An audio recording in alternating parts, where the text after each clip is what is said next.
Hello and welcome to this very special interview. We have with us former England international, winner of the Premier League, winner of multiple FA Cups. He's now a TV pundit and also the ambassador for Manchester City. He's right now on the English Premier League trophy tour in Bengaluru. Shaun Wright-Phillips, welcome to NDTV and welcome to India. Thank you very much, man. It's a beautiful place so far. I haven't got to see too much of it, but I'm looking forward to getting around and getting to see some places.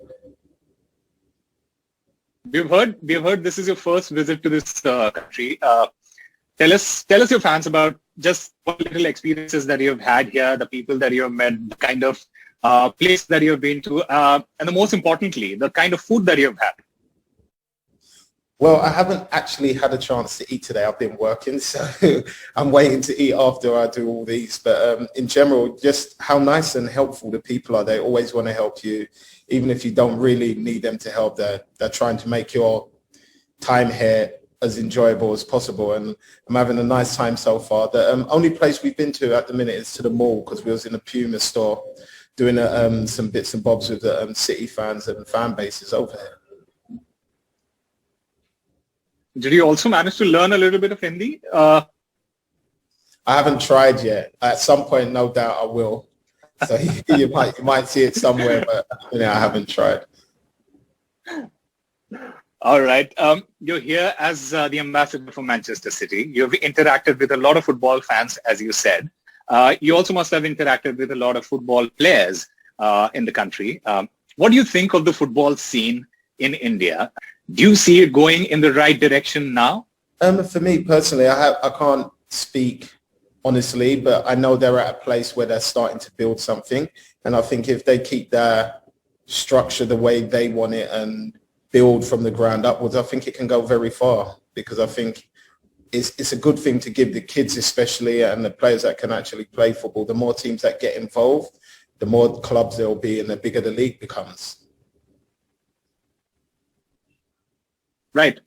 So like I mentioned, you also interacted with football players here. And many of these players are starting very young, just like you. What is your advice for these next generation of football players coming from India?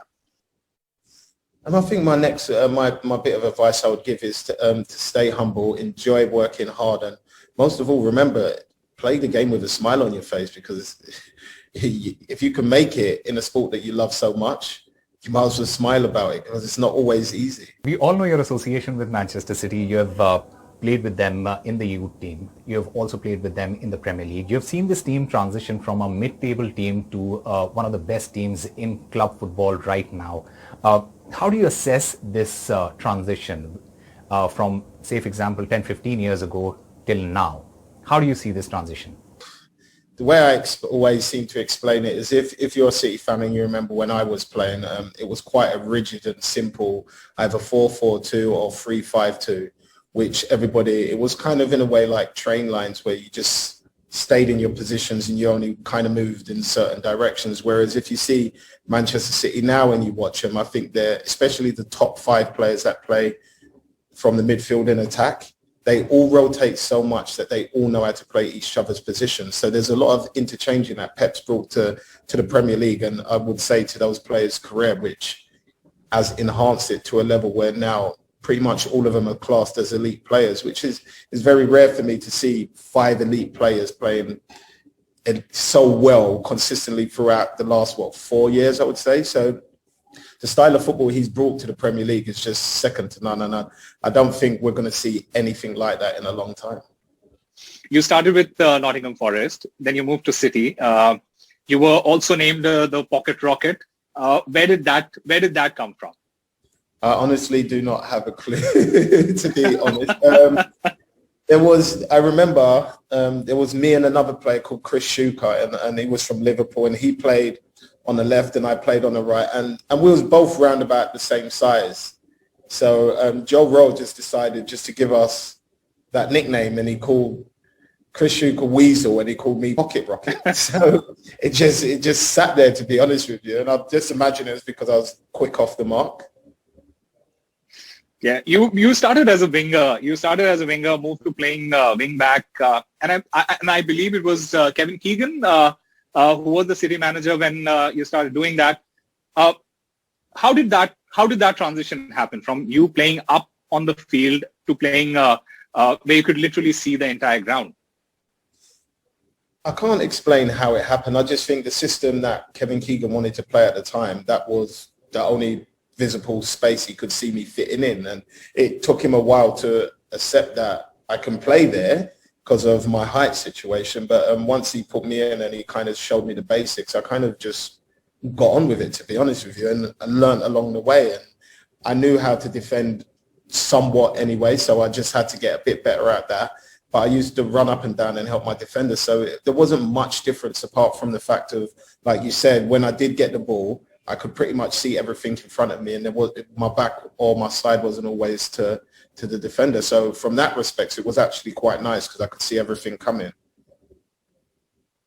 You actually did something that the wingbacks are doing right now. They're basically running up down the wing, which you basically started doing. I wouldn't like to claim it and say I started it, but maybe you do have a valid point there. You also made your England debut right after in 2004, I guess. Tell us about that feeling. Tell us about playing for that country. What is that feeling when you play for your country? It's hard to describe, to be honest with you, because growing up as a kid, the first thing you want to do, especially if you're involved in football, is your dream is to become a professional footballer. And you normally take it in stages. Well, I did anyway. Once I got there, then I just worked hard enough to be named in and around England, and people start speaking about maybe I should get a look in. But then when it happens, and the person you replace as a sub is David Beckham, and he says, go on, show them what you're made of, sort of thing, and you go on and score a goal, I don't think it could have happened any better. But at the same time, I didn't actually realize what had happened until after. And my dad was trying to kiss me, and I was like, Dad, get off me, sort of thing. But other than that, yeah, I'm quite laid back. So I just kind of go with how it feels, to be honest. Talking about Manchester City and their youth program, you have been associated with them. You started your career with the youth program with City. Tell us about some of the anecdotes from your academy days. Tell us something that none of your fans know right now. Well, when I was, the real fans will know. Well, most of the fans will know because a lot of the fans used to watch the academy games every weekend. So that they will remember the place called Platt Lane in Manchester, in Fallowfield. So it was weird because I was obviously with Alex Gibson, and we was the under 17s, and then you had the under 18s and 19s, and they trained on the other side. And a lot of the taller kids, no matter how well I played, because I was on the smaller side, they always moved up a level and got to play the year above. And it took me a while before the manager just believed that I was physically strong enough to do it. And then as soon as I went over there, then it was almost like a hop, skip and jump. It's almost like I just hopped over to that side, then hopped into the reserves, and then just jumped straight into the first team. Well, training with them anyway, because it happened so quickly. I think all that happened in the space of a year and a bit. Yeah. So I had to basically man up very quickly and be ready for the men's world. Right. Talking about Manchester City and their association with Puma, the changes in the club structure also came about the change in their kits. Manchester City have a new kit deal with Puma, and this is going to last till the end of this decade. What is your favorite Manchester City Puma kit at the moment? I would have to say it's the black away kit. That was the first kit I phoned up, and I said to Karen, I think, Karen Proctor her name was, and I said, Karen, I need this kit in my life. So she's got me one sent down with Raheem Sterling's name on the back. Wow. Talking about jerseys, which has been your favorite City jersey of all time?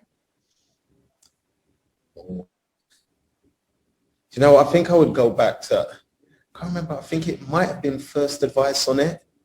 And it had the black and red stripe across the middle and the white. Yeah, I actually really like that one, to be honest. Right, plain and simple.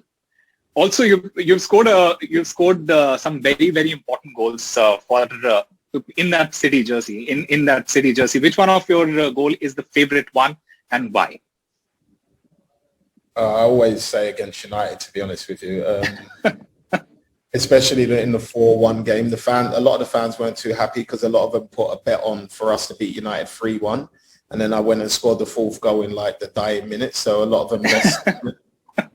Like, after growing up, playing against United, win, lose, then playing against the senior team, lose, and to actually start beating them and being involved on the men's and the senior level was fantastic. I just felt like I lived that whole journey with some of the fans that used to come and watch me on a Saturday all the way to the senior. So I always say a lot of my career and the people that made me are Man City fans. Always good to score against United, right? It's always amazing to score against them. Talking about the title race, it is the fag end of the Premier League. Two teams who are in neck-and-neck competition right now are City and Liverpool.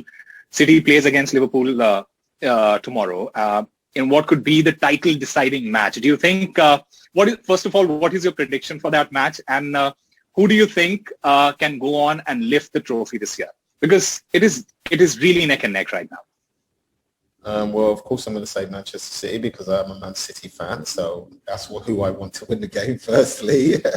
I think they're coming up against, it's two of the best teams in the world, hands down right now for me, in every level, and for me, and possibly in every position as well. But it's going to be a fantastic game. There's two giants going head-to-head, and if it's anything close to the game earlier on in the season, then it's going to be a fantastic watch. I also Jamie Carragher, in fact. I don't think. Sorry, continue. Yeah, this game. I don't think this game will decide the title as cut and dry as everybody thinks. I think it would have a big impact on it. I still think there's a lot to play for and a lot of tough games and challenges for both of these teams after this game. In fact, Jamie Carragher, he mentioned that this is possibly the biggest rivalry in world football right now. Do you agree with him? He's somewhat right. I think the fact that they keep battling each other for the title, it's almost like anybody else around doesn't really matter. It's if we beat you, that the possibility of us winning a title is even higher, which brings intensity to a game and in some ways animosity and that it's good rivalry. And the great thing about it is that both managers have so much respect for each other and their teams. Yeah. All right. Let's do a quick rapid fire with you. I'm going to ask you a couple of questions. We need just one-word answers. Your best mate in football? I'd have to say Wayne Bridge.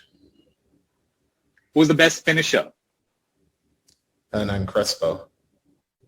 Oh, wow. Wow. Your favorite player from City? Micah Richards. Nice. Current favorite City player? Kevin De Bruyne. Yeah. Who's the most skillful player that you've played with and against? Adel Tarab with and against. It's a tough one. Never thought about that one. In what position? Against me or just anywhere on the pitch? Anywhere on the pitch. Anywhere on the pitch. Ronaldinho. Wow. Okay, if you have to choose one player to be in your team, who's that going to be? Salah or Harry Kane? Salah. De Bruyne or Kante? De Bruyne. Aguero or Rooney? Aguero. All right. Thank you very much, Shaun. It was a pleasure talking to you. But before you let you go, just one piece of advice for all the aspiring footballers in India who want to play in Europe and especially in the Premier League. What do you want to say them? Never give up on your dream, and hard work is the key to success, not only in football, but in anything. And as long as you respect that, there's a possibility you won't only go far in football, but in life in general. All right. Thank you, Shaun. Thank you for joining NDTV. It was a pleasure talking to you. All the best for your tour. And we hope, even as a United fan, I just hope that City does go on to win tomorrow. Well, I hope you come down and watch City play tomorrow then. Watch party. Bye. All right. Thank you. Thank you so much. No problem.